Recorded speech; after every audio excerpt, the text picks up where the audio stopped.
മാന്യ സുഹൃത്തുക്കൾക്ക് വന്ദനം. കഴിഞ്ഞ ദിവസം സോഷ്യൽ മീഡിയയിൽ നിന്ന് ഒരു വീഡിയോ ലഭ്യമായി. അടൂരിൽ ഒരു ദൈവദാസൻ പരസ്യ യോഗത്തിൽ, അല്ലെങ്കിൽ അദ്ദേഹം പരസ്യമായി പൊതുനിരത്തിൽ ആൾക്കാർ കൂടി വരുന്നിടത്ത് ഒരു ചെറിയ ബോക്സ് കൊണ്ടുവച്ച് അദ്ദേഹത്തെ യേശു രക്ഷിച്ചതിനെ കുറിച്ചും യേശു ക്രിസ്തുവിന്റെ സുവിശേഷത്തെ കുറിച്ചും സംസാരിച്ചു കൊണ്ടിരുന്നപ്പോ കുറച്ച് സാമൂഹിക വിരുദ്ധ, സുവിശേഷ വിരോധികൾ എന്ന് പറയുന്നതിൽ അർത്ഥമില്ല, സാമൂഹിക ദ്രോഹികൾ എന്ന് പറയുന്നതാണ് നല്ലത്. അവർ വന്ന് അയാളെ ഉപദ്രവിക്കുന്നതായി ശ്രദ്ധയിൽപ്പെട്ടു. അതിന് പോലീസുകാര് പ്രശ്നം സോൾവ് ചെയ്യാൻ വേണ്ടി അവിടെ വന്നിട്ട് അയാളെ പറഞ്ഞു വിട്ടിട്ട് പോകുന്നതായി കണ്ടു. ചുരുക്കി പറഞ്ഞാൽ ഇവിടെ ക്രൈസ്തവർ എന്ന് പറയുന്നത് രണ്ടാനമ്മ പെറ്റതെന്നാണോ ഇവിടത്തെ ആൾക്കാരുടെ വിചാരം എന്നുള്ളതാണ് എന്റെ സംശയം. എന്ന് പറഞ്ഞാൽ ക്രൈസ്തവർ ഇവിടത്തെ ഏതാണ്ട് രണ്ടാമത്തെ കാറ്റഗറിയിൽപ്പെട്ടവരാണെന്നും മറ്റുള്ള ആർക്കൊക്കെയാണ് ഇവിടെ പൂർണ്ണ സ്വാതന്ത്ര്യമുള്ളത് എന്നുമാണ് ഈ ചേഷ്ടകളിൽ നിന്ന് എനിക്ക് തോന്നുന്നത്. കാരണം ക്രൈസ്തവർ എവിടെങ്കിലും ഒരു ബോക്സ് വെച്ചുകൊണ്ട് പ്രസംഗിച്ചാൽ അതിന്റെ ശബ്ദം കേൾക്കുമ്പോൾ തന്നെ ഭയങ്കര നെഞ്ചിടിപ്പുള്ളവരാണ് സമൂഹത്തിലെ കുറച്ചധികം ആൾക്കാർ. എന്നാൽ ഇവിടെ 14, 15, 20 ദിവസം ഓരോ അമ്പലങ്ങളുടെയും ഓരോ ചെറിയ കാവുകളുടെയും ഒക്കെ പേര് പറഞ്ഞ് റോഡിലുടനീളം ബോക്സ് വെച്ച് കെട്ടി ഒരു 1.5-2 കിലോമീറ്റർ ചുറ്റളവിലുള്ള ആൾക്കാരെ മുഴുവൻ ഈ ദീർഘ ദിവസങ്ങൾ പരീക്ഷ എന്ന പരിഗണന പോലുമില്ല. കാരണം മിക്കവാറും ഈ കേരളത്തിലെ ദൈവങ്ങളൊക്കെ ഇറങ്ങി പുറത്തു ചാടുന്നത് മാർച്ച്, ഏപ്രിൽ മാസങ്ങളിലാണ്. ചില വർഷങ്ങളിൽ പിള്ളേർക്ക് ഭാഗ്യമുണ്ടാവും, അത് ഏപ്രിലോട്ട് പോകും. ചില വർഷങ്ങളിൽ ഇത് മാർച്ചിലാണ് വരിക. ഈ മനകേടുകൾക്കെല്ലാം സാക്ഷ്യം വഹിക്കേണ്ടി വരുന്നത് സ്കൂളിൽ പഠിക്കുന്ന പിള്ളേരാണ്. ഇവരുടെ വീടിന്റെ വാതിക്കെ കൊണ്ടുവച്ച് ഓരോ വെച്ച് നോക്കുകയാണ്. ഇതിനാർക്കും ഒരു പ്രശ്നമില്ല. ഈ സാമൂഹ്യ ദ്രോഹികൾ യൗമാര് കൂടി കള്ളു കുടിച്ച് ഇതിന്റെ കൂടെ തുള്ളിച്ചാടുന്നതാണ് നമ്മൾ കാണുന്നത്. അതുപോലെ റോഡുകളൊക്കെ പൂർണ്ണമായും ഗതാഗത നിയന്ത്രണം വരുത്തി യാത്രക്കാരെ മുഴുവൻ ബുദ്ധിമുട്ടിച്ചുകൊണ്ട് പോലീസുകാരുടെ ഒത്താശയോടുകൂടി എത്ര റോഡുകളാണ് ഇവർ മാർഗം മുടക്കി വെക്കുന്നത്.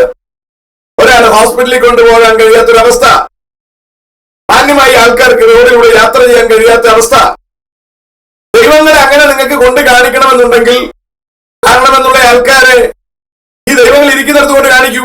അല്ലെങ്കിൽ ഏതെങ്കിലും ഒരു ഗ്രൗണ്ടിൽ വിളിച്ചു വരുത്തിയിട്ട് ദൈവത്തെ എവിടെ കൊണ്ടുവന്നിട്ട് ആൾക്കാരുടെ വന്ന് കണ്ടോളം പറയൂ.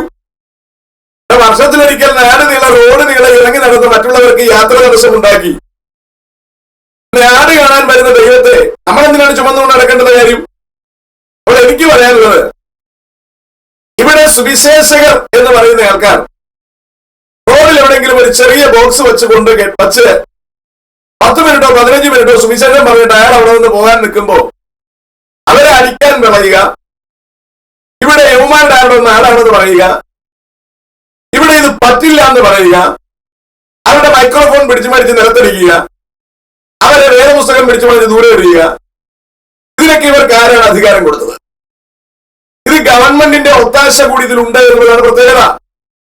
ഞാൻ നേരത്തെ പറഞ്ഞതുപോലെ അമ്പലങ്ങളുടെ പ്രതിഷ്ഠകളെടുത്ത് റോഡെ കൊണ്ടു നടക്കാൻ നാട്ടുകാരെല്ലാം മാറിക്കൊടുക്കണം. ഇതെന്തർത്ഥത്തിലാണ്? ഞങ്ങൾക്ക് ഇത് വിശ്വസിക്കാൻ താല്പര്യമില്ല. ഞങ്ങൾക്ക് ഈ സാധനങ്ങൾ ചുമന്ന റോഡിൽ ഇറങ്ങുന്നത് ഞങ്ങളുടെ യാത്രയെ തടസ്സപ്പെടുത്തുന്നത് ഞങ്ങൾക്ക് ബുദ്ധിമുട്ടുണ്ട്. എന്താ ഗവൺമെന്റിന് ഞങ്ങളുടെ സ്വത്തിനും ഞങ്ങളുടെ സ്വൈരവികാരത്തിനും സംരക്ഷണം തരാൻ കഴിയില്ലെന്നുണ്ടോ? ഞങ്ങൾ അടയ്ക്കുന്നത് നികുതിപ്പണമല്ല, മറ്റെന്തെങ്കിലുമാണ് എന്ന് തോന്നുന്നുണ്ടോ?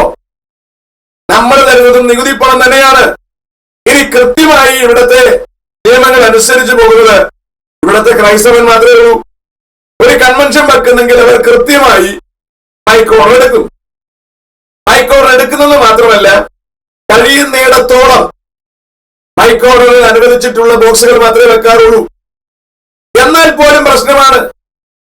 അത് എനിക്ക് പറയാനുള്ളത്, 2 കിലോമീറ്റർ ചുറ്റളവിൽ തോരണം കെട്ടാനും 2 കിലോമീറ്റർ ചുറ്റളവിൽ ഗതാഗത നിയന്ത്രണങ്ങൾ വരുത്തുവാനും 2 കിലോമീറ്റർ ചുറ്റളവിൽ ബോക്സ് വെച്ച് കെട്ടി മനുഷ്യനെ ശല്യമുണ്ടാക്കുവാനും ഇവർക്കാരാണ് അധികാരം കൊടുത്തത്? ഇവരുടെ മെജോറിറ്റിയാണ് എന്നുള്ള അഹങ്കാരമാണ് അവർ കാണിക്കുന്നത്. മെജോറിറ്റിയാണ് എന്ന് പറഞ്ഞ് ഇന്ത്യൻ ഭരണഘടനയിൽ ഈ പറഞ്ഞ വൃത്തികേടുകളൊന്നും കാണിക്കാനുള്ള സാവകാശം നൽകുന്നില്ല എന്നുള്ളതാണ് പരമമായ യാഥാർത്ഥ്യം. അതുകൊണ്ട് എനിക്ക് ഓർപ്പിക്കാനുള്ളത്, ക്രൈസ്തവൻ ഇവിടെ റോഡിൽ സുവിശേഷം പറയുന്നത് ആരുടെയും കഴുത്തിൽ ഊത്തിപ്പിടിച്ചിട്ടല്ല. അത്ര ചെറിയ ഡെസിമലുള്ള മൈക്രോഫോണുകൾ ഉപയോഗിച്ച് അവർ യേശുവിനെ കുറിച്ച് പറയുന്നു. വേണമെങ്കിൽ കേൾക്കുക, അല്ലെങ്കിൽ കേൾക്കണ്ട. ആരെയും കഴുത്തിന് ഊത്തിപ്പിടിച്ച് കേട്ടേ തീരൂ എന്നിവിടെ ആരും പറയുന്നില്ല. യേശു ക്രിസ്തു ഏകരക്ഷകനാണെന്നും ക്രിസ്തുവിനോട് അല്ലാതെ സ്വർഗരാജ്യത്തിൽ പോകാൻ കഴിയില്ല എന്നും ക്രിസ്തു ലോകത്തിലേക്ക് മടങ്ങി വരുവാൻ പോകുന്നു എന്നും ഒരിക്കലും മാറ്റം വരാത്ത വിശുദ്ധ വേദപുസ്തകത്തെ അടിസ്ഥാനമാക്കി സംസാരിക്കുമ്പോൾ താല്പര്യമുണ്ടെങ്കിൽ കേൾക്കുക, അല്ലെങ്കിൽ കേൾക്കണ്ട. സുവിശേഷകന്റെ മേക്ക് കൈവങ്ങാൻ തങ്ങൾക്ക് കഴിയുന്നു എങ്കിൽ അതിന്റെ അർത്ഥം ഇവിടുത്തെ ഗവൺമെന്റിന്റെ പിടിപ്പുകേട് എന്നുള്ളതാണ്. സാധാരണ ജനത്തിന് ഇന്ത്യൻ ഭരണഘടന അനുസരിച്ച്, അവന്റെ ഫണ്ടമെന്റൽ റൈറ്റ് അനുസരിച്ച്, മൗലിക അവകാശം അനുസരിച്ച് അവരേത് മതത്തിൽ വിശ്വസിക്കാനും അത് സംസാരിക്കുവാനും അത് പ്രൊപ്പഗേറ്റ് ചെയ്യാനുള്ള അധികാരം അവന് കൊടുക്കുന്നുണ്ട്. അപ്പോൾ അത് ചെയ്യാൻ കഴിയുന്നില്ല. അവന്റെ ആ ഫണ്ടമെന്റൽ റൈറ്റിനെതിരെയുള്ള കയ്യേറ്റം ഇവിടെ ഒരുത്തൻ നടത്തുന്നതിന് പോലീസുകാർ കൂടി സപ്പോർട്ട് ചെയ്ത് കൊടുക്കുന്നു എങ്കിൽ അതിന്റെ അർത്ഥം ഇവിടുത്തെ ഗവൺമെന്റിന് നട്ടല്ലില്ല എന്നുള്ളത് തന്നെയാണ്. അപ്പോൾ അതുകൊണ്ട് ഗവൺമെന്റാണ് ഈ കാര്യങ്ങളിൽ തീരുമാനമെടുക്കേണ്ടത്. രണ്ടാനമ്മ പ്രസവിച്ച മക്കളാണ് ക്രൈസ്തവരെന്ന് ആരും കരുതേണ്ട. ക്രൈസ്തവൻ ഒരു നിയമവും ഹൈന്ദവന് മറ്റൊരു നിയമവും. അത് ഗുണകരമായ നിയമമല്ല. ഇസ്ലാമിന് ഈ അടുത്ത ഇടവരെ വലിയ ഹോണുകൾ വെച്ച് ബാങ്ക് വിളിക്കാനുള്ള അവസരമുണ്ടായിരുന്നു. ഇപ്പോൾ കേരളത്തിൽ എല്ലായിടത്തും അതിനുള്ള അവസരമില്ല. പരാതി ഉള്ള ഇടങ്ങളിലെല്ലാം അവർ അഴിപ്പിച്ചു മാറ്റുന്നുണ്ട്. പരാതി ഉള്ള ഇടമെന്നല്ല, ഒരു നിയമം വന്നാൽ അതെല്ലാവരും പാലിക്കാൻ ബാധ്യസ്ഥർ തന്നെയാണ്. അത് നിർബന്ധമാക്കി കൊണ്ടുവരണം. അതെല്ലായിടത്തും ഒരുപോലെ പ്രാവർത്തികമാക്കുവാൻ ഗവൺമെന്റിന് കഴിയണം. അല്ലാതെ അല്ലവന്റെ 10 വോട്ടിന്റെ മുമ്പിൽ ഓച്ചാനിച്ച് നിൽക്കുന്നവനെ അധികാരി എന്ന് വിളിക്കാനൊക്കില്ല. അവൻ മറ്റെന്തെങ്കിലും പണിക്ക് പോകണമെന്നാണ് എനിക്ക് പറയാനുള്ളത്. അതുപോലെ ക്രൈസ്തവ സുവിശേഷകർ കവലപ്രസംഗത്തിനിറങ്ങുന്നവർ തിരിച്ചറിയേണ്ടുന്ന പരമമായ കാര്യം, നിങ്ങൾ കൃത്യമായി പറയണം, ഞങ്ങൾ യേശുവിനെ കുറിച്ചാണ് പ്രസംഗിക്കാൻ വന്നത്. അല്ലാതെ നിങ്ങൾ ഒരിക്കലും കള്ളത്തരം പറയരുത്. എന്ന് പറഞ്ഞാൽ ഇവിടെ മദ്യത്തിനും മയക്കുമരുന്നിനും എതിരെ സംസാരിക്കാൻ വന്നാണ്. അതിനായിട്ട് നിങ്ങൾ സംസാരിക്കാനൊന്നും വേണ്ട. നിങ്ങൾ യേശു ക്രിസ്തുവിനെ ഡയറക്റ്റായി പ്രസന്റ് ചെയ്യുക. അതിന്റെ കൂടെ മദ്യത്തിനെതിരെയെന്നോ മയക്കുമരുന്നിനെതിരെയെന്നോ പറയുന്നതിൽ തെറ്റൊന്നുമില്ല. അല്ലാതെ മദ്യത്തിന്റെയും മയക്കുമരുന്നിന്റെയും കെയർ ഓഫിൽ യേശുവിനെ പ്രസംഗിക്കാൻ ദയവ് ചെയ്ത് സുവിശേഷകർ പോകരുത് എന്നാണ് എനിക്ക് നിങ്ങളോട് സ്നേഹത്തോടെ പറയാനുള്ളത്. 2, മറ്റൊരു മതങ്ങളെ കുറിച്ചും സംസാരിക്കേണ്ടുന്ന ആവശ്യം നമുക്കില്ല. 3, സാക്ഷ്യം പറയേണ്ടുന്ന സ്ഥലം പൊതുനിരത്തുകളല്ല. ഞാൻ ഹൈന്ദവനായിരുന്നു, ഞാൻ പൂജാരിയായിരുന്നു, ഞാൻ അതായിരുന്നു, ഇതായിരുന്നു, ഇതൊക്കെ ഓടിച്ചെന്ന് പറഞ്ഞ് ആൾക്കാരെ വിരളിളക്കേണ്ടുന്ന യാതൊരു കാര്യവുമില്ല. അതൊക്കെ പിന്നീട് നിങ്ങൾക്ക് ഡോർ ടു ഡോർ ഇവാഞ്ചലിസത്തിലോ പേഴ്സണൽ ഇവാഞ്ചലിസത്തിലോ നിങ്ങൾക്ക് അക്കാര്യങ്ങൾ പറയാം. അല്ലാതെ പൊതുവിൽ സാമൂഹിക വിരുദ്ധർ തിങ്ങി നിൽക്കുന്ന ഇടങ്ങളിൽ നിങ്ങൾ സംസാരിക്കുമ്പോൾ നിങ്ങൾ ഇന്നയാളായിരുന്നു എന്ന് പറഞ്ഞ് കർത്താവിനെ പ്രസന്റ് ചെയ്യേണ്ടുന്ന ഗതികളൊന്നും വാസ്തവത്തിൽ ഇല്ല എന്ന വസ്തുത നിങ്ങൾ തിരിച്ചറിഞ്ഞിരിക്കണം. ആരുടെയും സാക്ഷ്യത്തിന്റെ പിന്തുണയോടല്ല യേശുക്രിസ്തുവിന്റെ സുവിശേഷം പ്രചരിപ്പിക്കപ്പെടേണ്ടത്. യേശുക്രിസ്തുവിന്റെ സുവിശേഷം സുവിശേഷമായി തന്നെ എക്സ്പ്ലെയിൻ ചെയ്യണം. സാക്ഷ്യം വേറെയാണ്, മദ്യനിരോധനവും മറ്റു ചില കച്ചവടങ്ങളും വേറെയാണ്. അതുകൊണ്ട് സുവിശേഷം അതിൽ വെള്ളം ചേർക്കാതെ സുവിശേഷം സുവിശേഷമായി തന്നെ കൊടുക്കുക. അതിനകത്ത് നിങ്ങൾ മിക്സിങ്ങിന് തയ്യാറാകരുതെന്നാണ് സ്നേഹത്തോടെ ഓർപ്പിക്കാനുള്ളത്. അതുകൊണ്ട് മോശ മരുഭൂമിയിൽ താമ്രസർപ്പത്തെ ഉയർത്തിയതുപോലെ മനുഷ്യപുത്രനെ നാം ആവോളം ഉയർത്തേണ്ടതായിട്ടുണ്ട്. അതിനകത്ത് ആരെയും ഭയക്കേണ്ടതില്ല. പക്ഷേ യേശുവിനെ ഉയർത്താൻ നാം ഉപയോഗിക്കുന്ന പദപ്രയോഗങ്ങൾ മറ്റുള്ളവർക്ക്, മറ്റു മതങ്ങളിൽ വിശ്വസിക്കുന്നവർക്ക് മാനസികമായ പ്രയാസം ഉണ്ടാകുന്നില്ലെന്ന് ഉറപ്പുവരുത്തേണ്ടുന്നത് നമ്മുടെ ഉത്തരവാദിത്വമാണ്. അതുകൊണ്ട് ദയവായി അത്തരത്തിൽ പ്രതിസന്ധികൾ ഉണ്ടാക്കി ആൾക്കാരെ പ്രകോപിപ്പിക്കാൻ ശ്രമിക്കരുത് എന്നാണ് എനിക്ക് സ്നേഹത്തോടെ ഓർപ്പിക്കുവാനുള്ളത്. ഇന്ത്യൻ ഭരണഘടന നമുക്ക് അനുവദിച്ച് തന്നിരിക്കുന്ന എല്ലാ അവകാശങ്ങൾക്കുള്ളിൽ നിന്നുകൊണ്ട് ധൈര്യം പറയുവാൻ നമുക്ക് കഴിയണം. കർത്താവായ യേശുക്രിസ്തുവിനെ ദേശത്തിൽ ഉയർത്തുന്നത് കണ്ട് പിശാച് ഭയന്നിരിക്കുന്നു. അവൻ ഇനി തനിക്ക് അല്പകാലമേ ഉള്ളൂ എന്ന് മനസ്സിലാക്കി അതീവ കരുതലോടെ, അതീവ വെപ്രാളത്തോടെ അവൻ പുറത്തു ചാടിയിരിക്കുമ്പോൾ നമ്മൾ ഭയപ്പെടേണ്ടതില്ല. ദൈവകൃപയിൽ ആശ്രയിച്ച് പരിശുദ്ധാത്മാവിന്റെ ശക്തി പ്രാപിച്ച് നമ്മൾ കർത്താവിന്റെ സാക്ഷിയായാൽ മാത്രം മതി. ആർക്കും നമ്മെ ഒന്നും ചെയ്യാൻ കഴിയില്ല.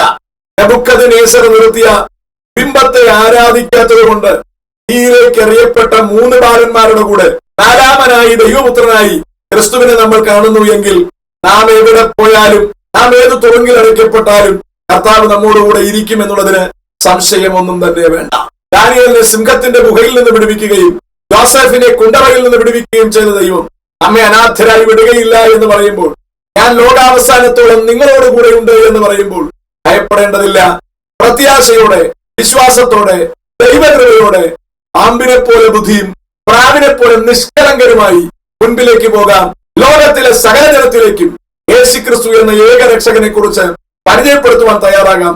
വിശ്വസിക്കുന്നവൻ രക്ഷിക്കപ്പെടട്ടെ, വിശ്വസിക്കാത്തവൻ ശിക്ഷാവിധിയിൽ അകപ്പെടട്ടെ. അതുകൊണ്ട് ഗവൺമെന്റും സദാചാര പോലീസ് ചമഞ്ഞ് നടക്കുന്നവന്മാരും ഒരിക്കലും ഞങ്ങളെ 2-ാമയുടെ മക്കളായിട്ട് കാണാൻ നിൽക്കേണ്ട. ഞങ്ങൾ ഇന്ത്യൻ പൗരന്മാർ തന്നെയാണ്. ഞങ്ങൾ അത് തന്നെയാണ് പ്ലഡ്ജിൽ പറഞ്ഞ് സ്കൂളിൽ പഠിച്ചത്. India is my country. അതിനകത്ത് വേറെ സംശയമൊന്നുമില്ല. ഇവിടെ ഞങ്ങൾ മാതൃരാജ്യത്ത് തന്നെയാണ് ജീവിക്കുന്നത്. ഞങ്ങൾ ഇന്ത്യയുടെ മക്കൾ തന്നെയാണ്. ഇവിടെ ഞങ്ങളെ ആരും ചൊറിയാൻ ശ്രമിക്കണ്ട, ഞങ്ങളെ ആരും ഉപദ്രവിച്ചിട്ട് കേമനാവാൻ ശ്രമിക്കണ്ട. ഞങ്ങൾ പിന്നെ തിരിച്ചൊന്നും ചെയ്യാതിരിക്കുന്നതിന് കാരണം ക്രിസ്തു പറഞ്ഞ വാക്ക് കാരണമാണ്. ശാരീരിക ആരോഗ്യമില്ലാത്തത് കൊണ്ടല്ല, അടിക്കാനുള്ള ശേഷി ഇല്ലാത്തത് കൊണ്ടല്ല, ക്രിസ്തു ഞങ്ങളോട് പറഞ്ഞിരിക്കുന്നത് കൊണ്ടാണ്. നിങ്ങൾ പോയി സകല സൃഷ്ടിയോടും സുവിശേഷം പ്രസംഗിപ്പീൻ. നിങ്ങളെ ഉപദ്രവിക്കുന്നിടത്ത് ഒരു ചെകിടത്ത് അടിക്കുന്നവന് മറുചെകിട് കാണിച്ചു കൊടുപ്പീൻ. നിങ്ങളെ പുറപ്പെടുത്തുന്നവന് ഉടുപ്പും കൂടെ വിട്ടുകൊടുപ്പീൻ. ഇത് പറഞ്ഞിരിക്കുന്നത് കൊണ്ടാണ് ഞങ്ങൾ വെറുതെ പോകുന്നത് തിരിച്ചറിയണം. അല്ലാതെ മറ്റാരെയും ഭയന്നിട്ടല്ല. ഇസ്ലാമിൽ നിന്നുള്ളത് പോലത്തെ ഉപദേശമാണ് ഞങ്ങൾക്ക് ഉണ്ടായിരുന്നതെങ്കിൽ ഞങ്ങളടുത്ത് ഒരു ചൊറിയും നടക്കില്ലായിരുന്നു. ഈ അഭ്യാസമൊന്നും ആരും ചെയ്യില്ലായിരുന്നു എന്നതിന് യാതൊരു സംശയവുമില്ല. അതുകൊണ്ട് കായികാഭ്യാസം ഉപയോഗിക്കാൻ ഞങ്ങൾക്ക് അനുവാദമില്ല. അതും മുതൽ ഞങ്ങളെ ഉപദ്രവിക്കാമെന്ന് കരുതുന്നത് മൗഢ്യമാണ്. ചങ്കൂറ്റമുണ്ടെങ്കിൽ നിങ്ങളുടെ കയ്യിൽ ശുദ്ധ വേദപുസ്തകത്തെക്കാൾ മികവുറ്റ, ശുദ്ധ വേദപുസ്തകത്തെക്കാൾ ഇടയുറ്റ, വിശുദ്ധ വേദപുസ്തകത്തെക്കാൾ വിശ്വാസ്യത ഉറപ്പുവരുത്താൻ കഴിയുന്ന ഏതെങ്കിലും ഗ്രന്ഥമുണ്ടെങ്കിൽ കൊണ്ടുവരൂ. നമുക്ക് പൊതു ചർച്ചകൾ ചെയ്യാം. ജനത്തിന് ഒരുമിച്ച് ചർച്ച ചെയ്യാം. ജനം തിരിച്ചറിയട്ടെ. കതിരും പതിരും ജനം തിരിച്ചറിയട്ടെ സുഹൃത്തെ. അല്ലാതെ സുവിശേഷം പ്രസംഗിക്കുമ്പോൾ വെപ്രാളം കാണിക്കുന്നതും കൊല്ലാൻ ശ്രമിക്കുന്നതും ഉപദ്രവിക്കുന്നതും ഒന്നും വലിയ കാര്യമായി കണക്കാക്കേണ്ടതില്ല. ഇതൊക്കെ ഭീരുത്വമായിട്ട് മനസ്സിലാക്കാൻ കഴിയും. ഏതായാലും എല്ലാ ജനത്തിലേക്കും സുവിശേഷം എത്തിക്കുവാൻ ദൈവം സുവിശേഷകനെ ബലപ്പെടുത്തട്ടെ. കാരാഗൃഹത്തിൽ അടയ്ക്കപ്പെടുന്നവർ കാരാഗൃഹത്തിൽ യേശുക്രിസ്തുവിന്റെ സുവിശേഷം അറിയിക്കുന്നതിൽ വിജയിക്കുന്നുണ്ട്. പൗലോസും ശീലാസും കാരാഗൃഹത്തിലായപ്പോൾ ജയിലർക്ക് മാനസാന്തരം ഉണ്ടായെങ്കിൽ ദേശത്തെ ഭരണാധികാരികൾക്കും ജയിലർമാർക്കും അധികാരികൾക്കും മാനസാന്തരത്തിനുള്ള സമയമാണിത്. കൂട്ടത്തോടെ ദൈവദാസന്മാർ, ദൈവമക്കൾ ഉപദ്രവിക്കപ്പെടുന്നിടത്ത് യേശുക്രിസ്തുവിന്റെ സുവിശേഷം ശക്തമായി വളരും. ദൈവം നമ്മെ അനുഗ്രഹിക്കുമാറാകട്ടെ. ഇന്ത്യക്ക് ഇത് കൊയ്ത്തിന്റെ കാലമാണ്. May God bless everybody.